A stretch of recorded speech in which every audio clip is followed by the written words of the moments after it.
Consider subscribing to the channel if you haven't already, or if you're new here, also press that bell icon and turn on all notifications so that you don't miss any of our future videos. Hello everyone, my name is Aman Rashid, you're watching Mr. Phone, and just now you saw the unboxing of the Samsung Galaxy M42 5G, and now let's take a closer look at this smartphone.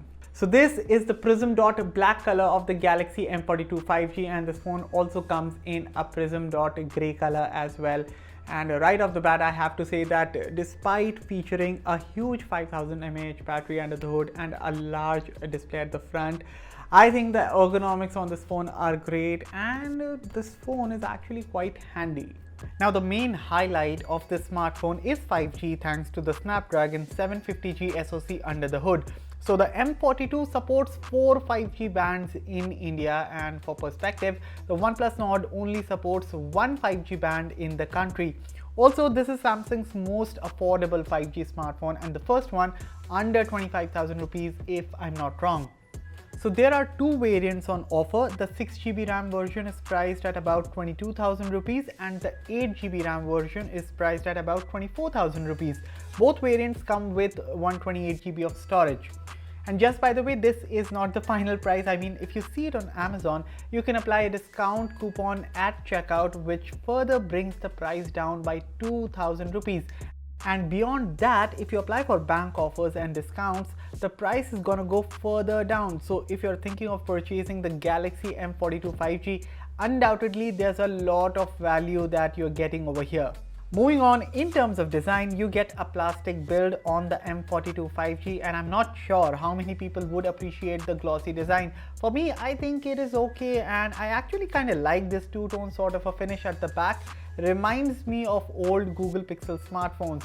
Quickly coming to the front, and you see the 6.6-inch Infinity U Super AMOLED display, and one thing I found odd here is that this is an HD Plus panel. I know the company should have gone for a full HD panel, and there's no excuse for that, but nonetheless things look pretty fine on the panel. And truth be told, since this is a Samsung made Super AMOLED panel, colors look punchy, contrast levels are great, the display gets plenty bright, and it also offers wide viewing angles. And one more thing here is that this is a 60Hz panel, but One UI 3.1 atop Android 11 looks to be optimized well, and I haven't faced any major issues regarding speed and stability yet.